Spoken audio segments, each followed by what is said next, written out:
ठंड का मौसम शुरू होते ही सभी का मन होता है सरसों का साग और मकई की रोटी खाने का। तो आज मैं बनाने वाली हूँ पंजाबी तड़के वाली सरसों का साग और गर्मा गर्म फूली फूली मकई की रोटी। और इसे हम घर पे बनाएंगे बहुत ही आसान तरीके से। नमस्ते दोस्तों, रसोई रीमा की में आप सभी का बहुत बहुत स्वागत है। तो सरसों का साग बनाने के लिए मैंने यहाँ पे लिया है 2 बंच सरसों का साग और 1 छोटी कटोरी पालक का साग, 1 छोटी कटोरी में भथुआ और चने की साग दोनों को मिला करके लेना है, और सबसे छोटी वाली कटोरी में धनिया की पत्तियाँ, यानी कि सरसों का साग सबसे ज़्यादा रहेगा और थोड़ी थोड़ी पालक का साग, भथुआ साग और चना साग और धनिया की पत्तियाँ। आपके पास अगर और कोई साग हो तो आप उसे भी मिला सकते हैं। तो सभी साग को मैंने एक कुकर में डाल लिया है। तो मैं साग को कुकर में उबालूंगी। तो इसमें मैंने आधा कटोरी पानी डाला है और अब मैं इसमें डालूंगी 1 छोटी चम्मच नमक। नमक आप अपने स्वाद के अनुसार डालें। और अब मैं कुकर का ढक्कन लगा करके मीडियम गैस के फ्लेम पर 6 से 7 सीटी आने तक, एकदम साग जब तक गल नहीं जाए तब तक हमें इसे पका लेना है। तो यहाँ पे देखिए मैंने ढक्कन हटाया, हमारा साग देखिए अच्छे से पक चुका है और बहुत बढ़िया से गल चुका है, ये आप देख सकते हैं। तो इसे मैं 1 चम्मच से ही मिक्स कर लूँगी। इसे आप चाहें तो मिक्सी में भी चला करके इसे अच्छे से ग्राइंड कर सकते हैं, लेकिन बिल्कुल पंजाबी तरीके से साग बनाना है तो वो इसी तरह से बनता है।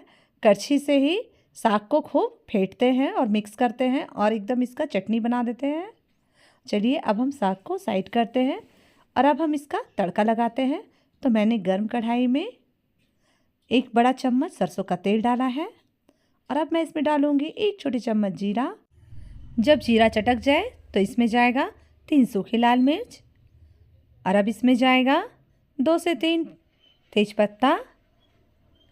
और तेजपत्ता डालने के बाद हम इसमें डालेंगे 1 से 2 पिंच हींग और सभी मसालों को एक बार मैं मिक्स कर लूँगी।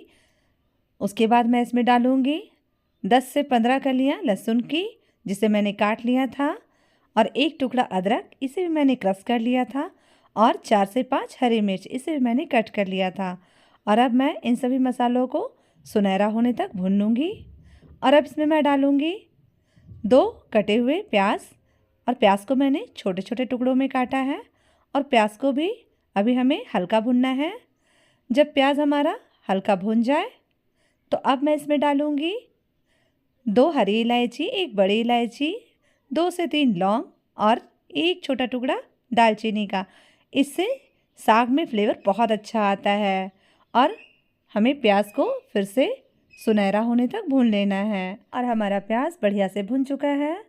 तो अब मैंने इसमें डाला है लाल लाल 2 कटी हुई टमाटर। आप साग में एकदम रेड वाली ही टमाटर डालें, इससे साग का टेस्ट बहुत ही बढ़िया आएगा। और टमाटर डालने के तुरंत बाद ही मैंने इसमें आधी छोटी चम्मच नमक डाला है। और अब इसमें जाएगा 1 छोटी चम्मच धनिया पाउडर, आधी छोटी चम्मच हल्दी पाउडर, 1 छोटी चम्मच लाल मिर्च पाउडर और 1 छोटी चम्मच जीरा पाउडर। इन सभी मसालों को डालने के बाद हमें धीमी आंच पे टमाटर को गलने तक पका लेना है। और नमक डालने के बाद टमाटर अपने आप ही गल जाता है, इसलिए कभी भी आप टमाटर डालें तो तुरंत ही उसमें नमक डालें। नमक डालने से टमाटर बहुत जल्दी गलता है।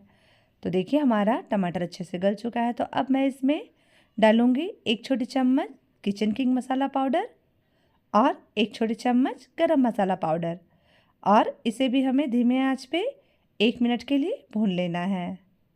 और हमारा देखिए टमाटर मसाला अच्छे से भून चुका है। तो मैंने इसमें 2 चम्मच भर के घर की मलाई डाली है। जो दूध से मलाई निकलता है वही मलाई मैंने निकाल करके इसमें डाल दिया है।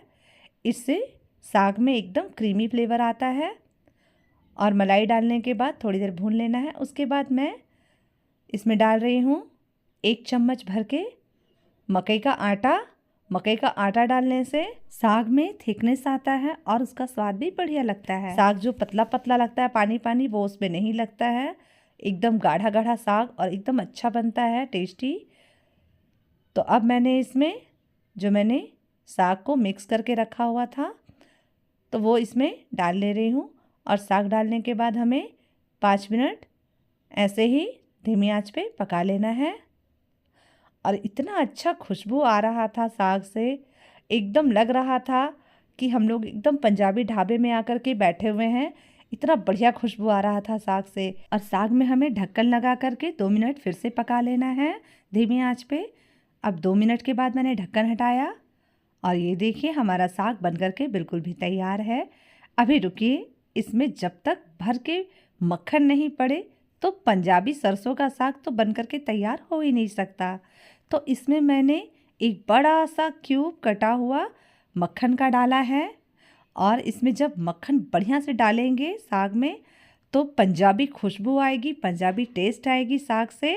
और आपको एकदम लगेगा कि पंजाबी ढाबे में ही बैठकर हम सरसों का साग खा रहे हैं। तो हमारा सरसों का साग बनकर के तैयार है। तो अब चलिए हम बनाते हैं सरसों के साग के साथ खाई जाने वाली मक्के की रोटी। तो मैंने यहाँ पे 5 कटोरी मकई का आटा लिया था और 1 छोटी कटोरी गेहूं का आटा लिया है। मकई के आटे में अगर हम थोड़ा सा गेहूं का आटा मिलाएंगे तो जब हम रोटी बेलेंगे तो हमारी रोटी फटेगी नहीं और बहुत आराम से बिलेगी रोटी। और अब मकई के आटे में हम थोड़ा थोड़ा गर्म पानी डाल करके इसका एकदम सॉफ्ट डो तैयार कर लेंगे। तो यहाँ पे देखिए हमारा मकई का आटा का डो बनकर के तैयार है। देखिए कितना सॉफ्ट डो बना है हमारा। बस इसी तरह का डो चाहिए होगा, एकदम सख्त डो नहीं बनाए वरना रोटी हमारी फुली हुई नहीं बनेगी। और हमारा डो रेडी है तो इसे हम अभी ढक कर के साइड रख लेंगे। तो यहाँ पे मैंने चकला बेलन लिया है और अब हम सबसे पहले रोटी को बेल लेंगे।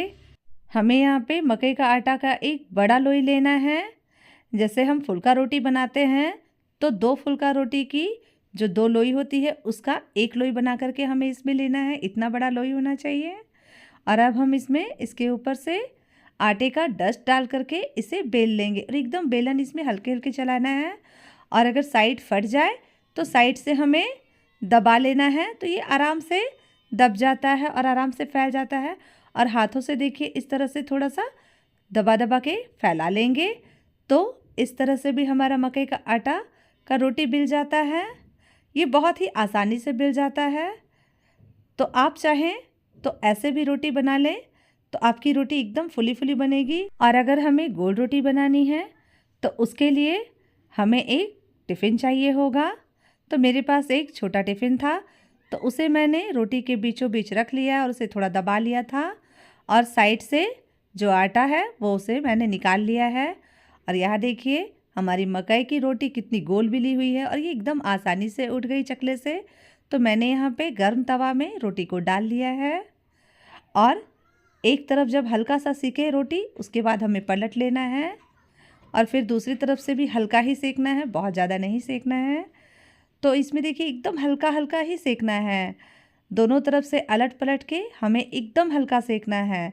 जब हल्का हल्का इसमें छित्ती आने लगे तब तक हमें सेकना है। इसे बहुत ज़्यादा नहीं सेके वरना रोटी नहीं फूलेगी।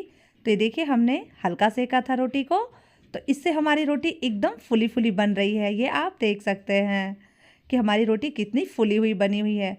और अब ये मकई की रोटी हमारी बनकर के तैयार है। तो मैंने इसमें इसके ऊपर से मक्खन डाला है क्योंकि बिना मक्खन के मकई की रोटी में स्वाद बिल्कुल भी नहीं आता है। और इसी तरह से मैंने दूसरी रोटी को भी सेक लिया है और इसे अलट पलट के फुला लिया है। और इसमें भी मैंने भर के मक्खन डाला है और इसे मक्खन से अच्छे से चिपुड़ना होता है रोटियों को। तो ये देखिए मकई की रोटी फुली फुली गोल गोल चुपड़ी हुई मक्खन से बनकर के तैयार है। और ये लीजिए गर्मा गर्म पंजाबी तड़के वाली सरसों का साग और गोल गोल फुली हुई मक्खन से चुपड़ी हुई मकई की रोटी बनकर के एकदम तैयार है। बहुत ही ज़्यादा स्वादिष्ट है, एकदम सॉफ्ट है। आप देख सकते हैं ये कितनी सॉफ्ट है। ये देखने में जितनी टेस्टी लग रही है खाने में उससे भी ज़्यादा टेस्टी है। तो ठंड में आप इस तरह से सरसों का साग और मकई की रोटी घर पे बनाएं और पंजाबी ढाबे वाला स्वाद लें। तो मैं आपसे फिर मिलती हूँ। धन्यवाद।